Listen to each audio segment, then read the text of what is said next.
step is what?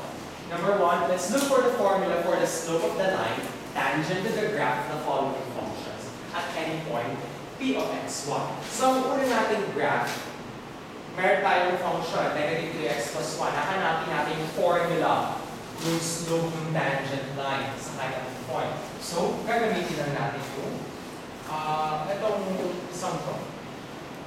So, ano yun? By definition, it would be ang slope, it would be equal to limit of f of x plus delta x minus f of x. Now, notice hindi na x lang ang ginamit ko kasi at any point, xy. So, x na lang talaga siya. Over delta x as delta x approaches 0. Okay. Ano ang f natin?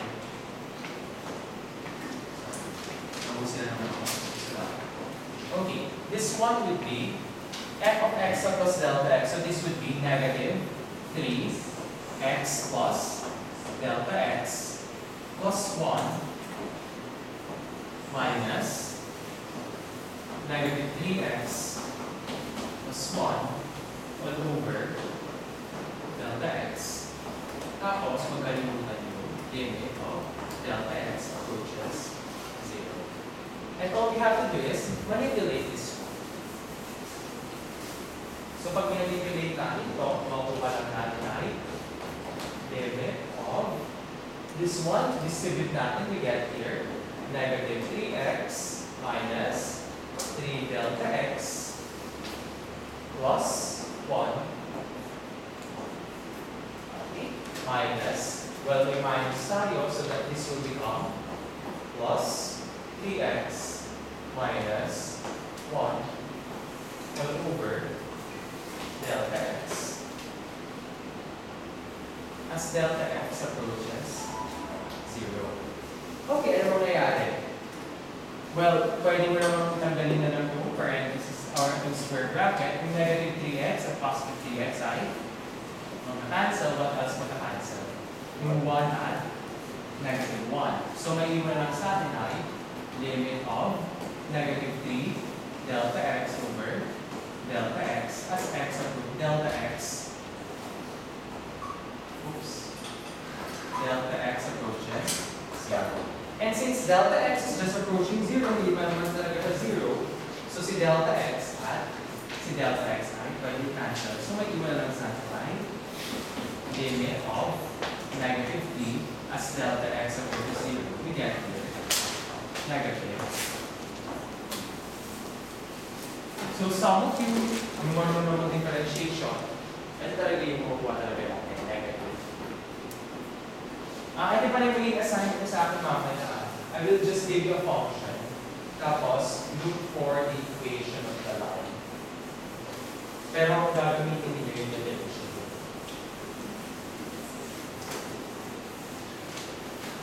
Number 2. Letter B. G of x is equal to x squared plus 3. Okay. Ano ngayon ito? Anong slope nito ngayon? This would be limit of. So, x squared, that would be x plus delta x squared plus 3 minus x squared plus 3. And over delta x. As delta x approaches 0. Okay. Tapos, sa gawin natin dito, i-expand lang natin. We get here x squared plus 2x times delta x plus delta x squared. Tapos, plus 3.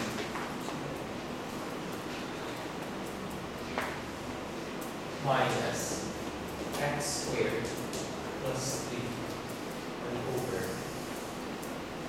delta x plus limit of delta x approaches 0. And then what we do, pwede natin tanggalin yung mga bases na we will get here x delta x plus delta x squared. Plus, again, hindi na ako-multiply, isang notation lang yan. So, hindi dito delta squared x squared. Delta x lang talaga yan. Delta x squared plus 3 minus x squared minus 3 over delta x. Then what happens? Makakaasa yung x squared, what else? 3i, negative 3. Okay. Then tayo sa kapila.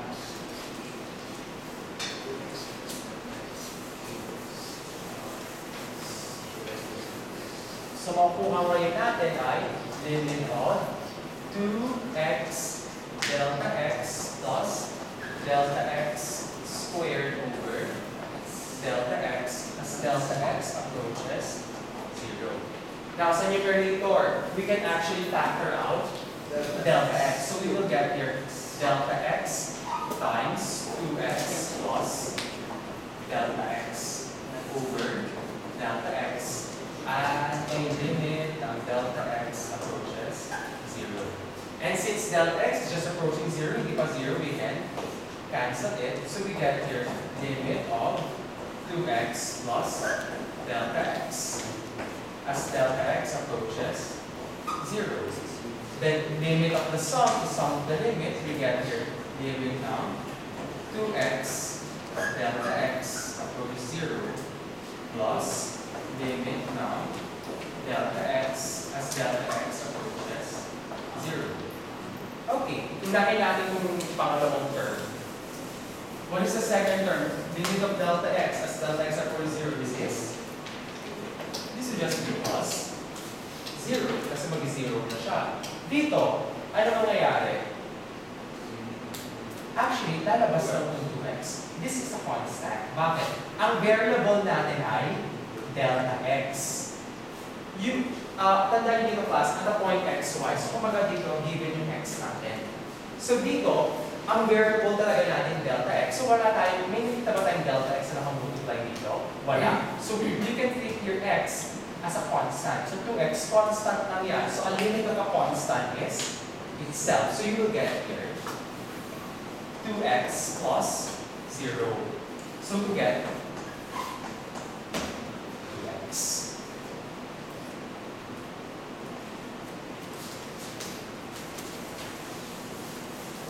Okay, any clarifications? Yeah, let's have now this one.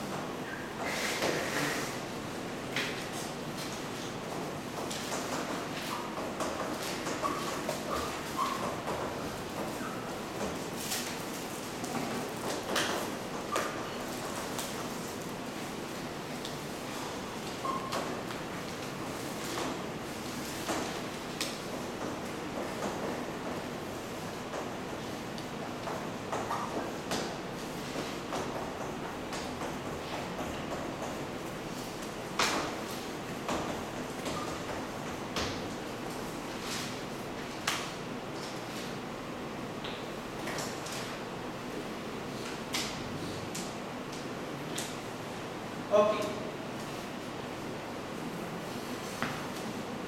Let's have this one here. If the equation of the line tangent to the graph of f of x equals to 1 over x at x is equal to 1. Okay, ang hinahanap na natin yung equation ng line. So for slope pa lang ginagawa natin, no? So, paano solution nito? Slope is equal to limit of it would be, so f of x plus delta x. So, sige, slow motion. Minus f of x over delta x as delta x approaches 0. So, ito, ipapalit natin ito ngayon, we will get here limit of 1 over x plus delta x. Hindi 1 over x plus delta x, ha? Nasa denominator yung both x plus delta x. Minus 1 over x all over delta x as delta x approaches 0. Okay, ano mangyayari ngayon sa paano si Mama Tinto? We get here, limit of, well, pag kinuha natin ng LCM nito, x plus delta x, but hindi nyo pwede factor out yung x ha, so ito lang talaga siya, x plus delta x. Ito, x pa. So, what we can do, pwede natin cross multiply, we will get here, x minus 1 plus delta x. Okay, yung nakita ko sa mga assignment ninyo, nakakalimutan yung parentheses. Delikado yan. Okay lang kung plus yan, pero may minus dyan, delikado. So, don't forget your parentheses. All over x times x plus delta x. All over delta x. As delta x approaches 0. Tapos, ano susunod na mangyayari? Well, in delta x, this is equal to, this one would be equal to, this is the good way, so this one is the next one.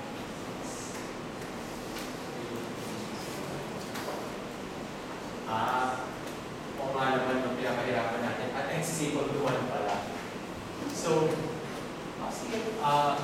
simplify na lang muna natin. We get here the of x minus 1 minus delta x over x times x plus delta x times delta x as delta x approaches 0. So at x is equal to 1,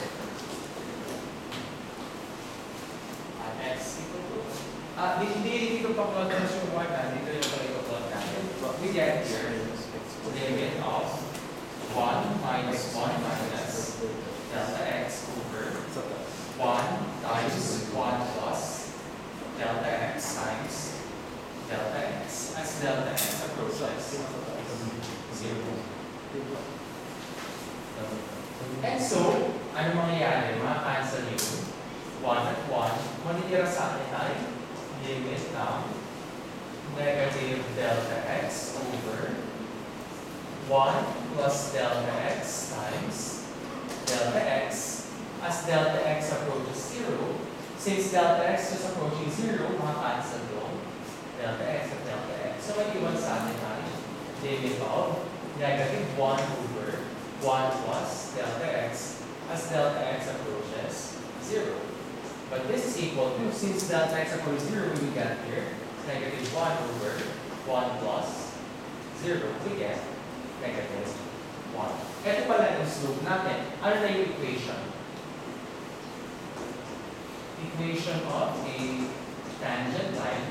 Saan equal to? Sa y minus y1 is equal to m times x minus x1. Ito lagi yung babalikin yung lagi ng formula equation natin. Now, ano yung m natin? M is negative 1. Ano yung x1?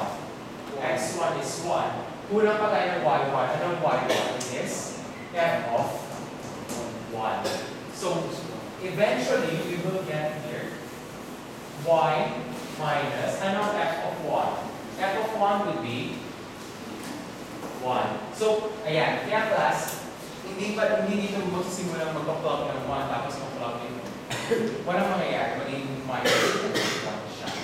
So, you get here, y minus 1 is equal to negative 1 times x minus 1.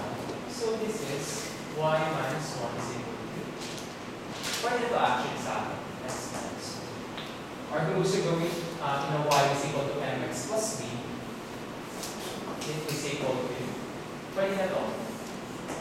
It's also equal to y is equal to negative x plus 1 plus 1. So you get your y is equal to negative x.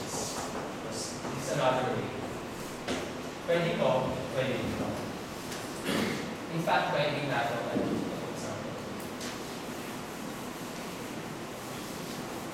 Sir, yes. Pagdating sa fourth step, nakunang ma-plug yung isang one. Dito? Sa taas ng sir. Dito? Ba't nauna yung isang one Nauna yung isang na ma-plug in?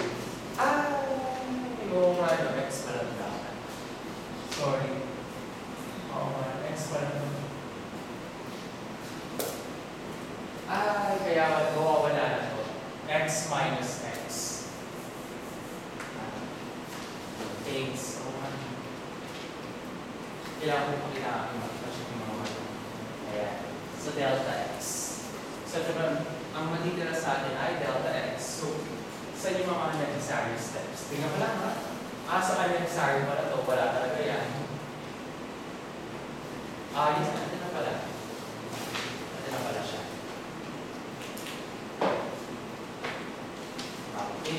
Okay, let's have this next example.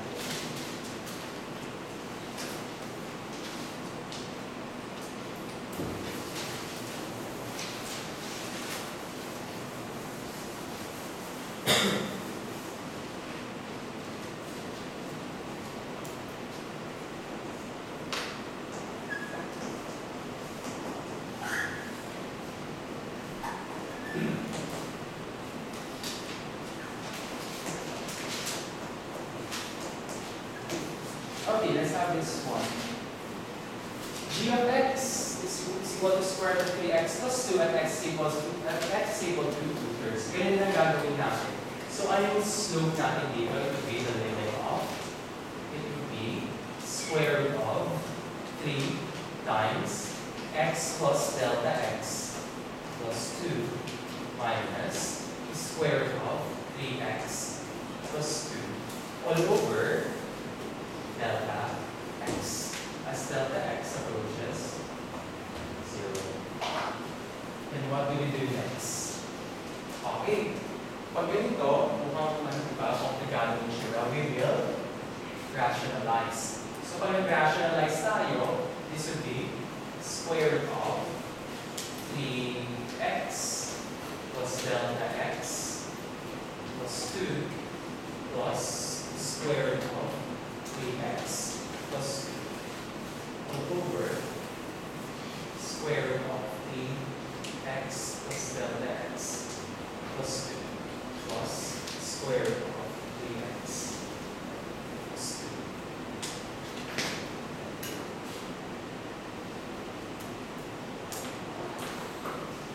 Okay.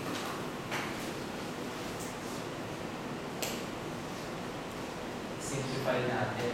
Pag sinimplify natin ito, we get here limit of square nito at square nito, di ba? So we will have here 3x plus delta x plus 2 minus 3x plus 2 all over delta x times this entire thing here. Para madali na lang, para madali muna ito muna gawin natin. Okay, at yun naman yung pinag-multiply natin. Okay, ano mangyayari sa taas? As delta x approaches 0. So, yung numerator natin, we can distribute 3 of 1 ngayon 3x plus 3 delta x plus 2 minus 3x minus 2 all over delta x times yung entire factor. Okay, ano yung mga cancel as delta x approaches 0? Ano mga cancel? Ma-cancel yung 3x at negative 3x which is q at negative 2. So, matitira na lang sa atin. Okay, mahira tayo ba yun ng negative 2? So, wala.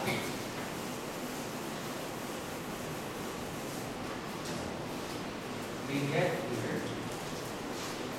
this would be equal to limit of, that would be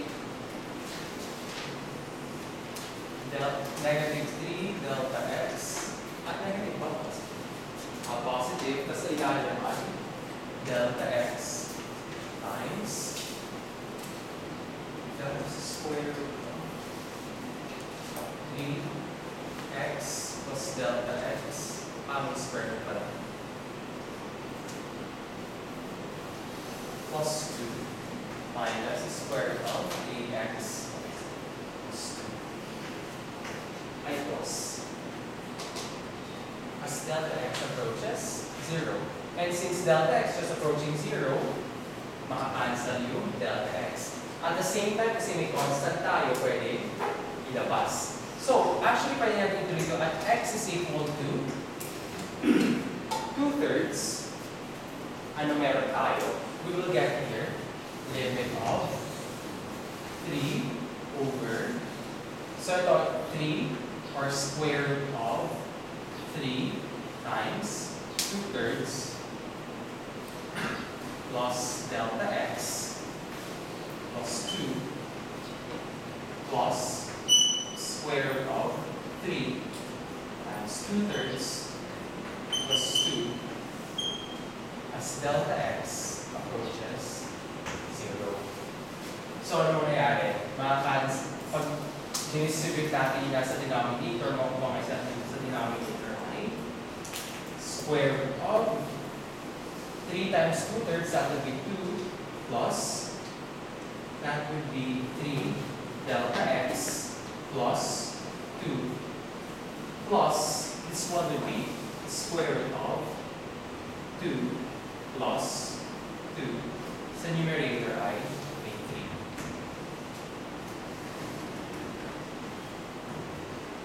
Okay.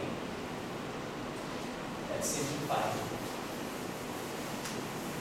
So this one is how equal to limit of 3 over. So 2 plus 2, that would be square root of 4 plus 3 delta x plus square root of 4 as delta x approaches 0. At dahil si delta x nag-approach naman sa 0, di ba, limit ang numerator, limit ang denominator.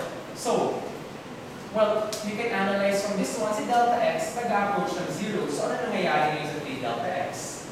Pupunta sa 0. So, ano na matitira sa atin? This becomes 3 over square root of 4 plus square root of 4. But what is this one equal to?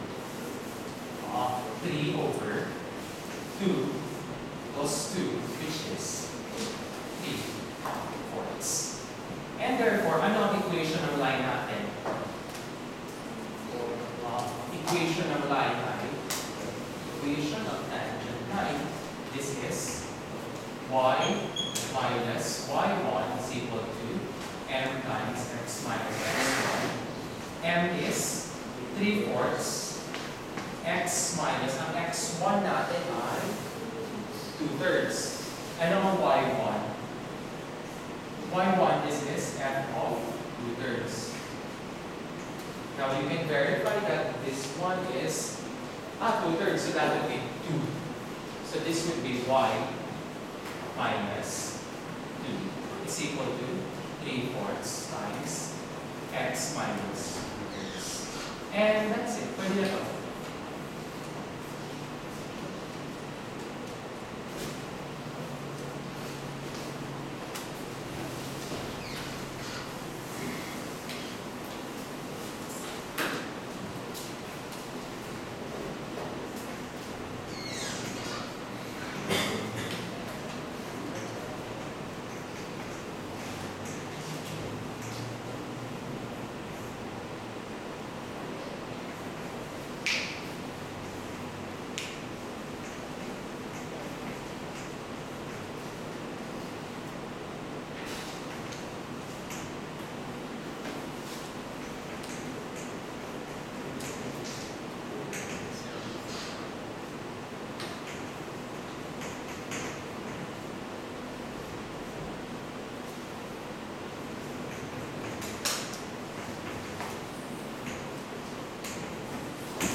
Now, discuss na natin yung concept ng normal line. Yung normal line naman, or the line normal to the graph of f, at the point P, is the line, or, okay, the symbol, meron tatamay na tayo, is the line perpendicular. Ano yung symbol for perpendicular? Parang siya yung symbol na perpendicular to the tangent line at P. For example, for f of x equal to 1 over x at x equal to 1, nakita natin na yung slope ng tangent line at x equal to 1 ay negative 1. Ibig sabihin, ano ang slope ng normal line at x equal to 1? It would be the negative. Kung perpendicular, it would be the negative reciprocal of the tangent line. So this is equal to negative 1 over negative 1, which is 1. And therefore, ano ang equation ng normal line? It would be y minus, ano yung y1 natin? It is 1 is equal to 1 times x minus 1. Samantalang sa number 2, ano naman? For letter B,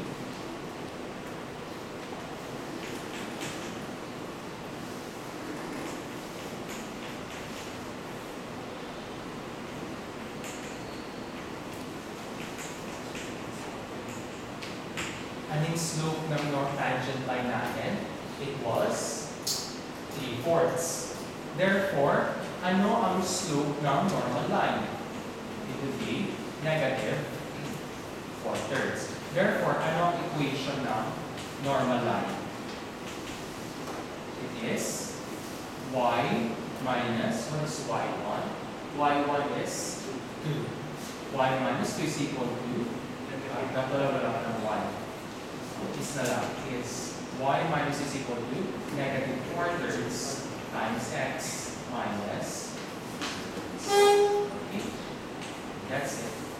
Okay, distribute ko muna yung using nyo. Let's have a word. Ganito muna. Pasa nyo muna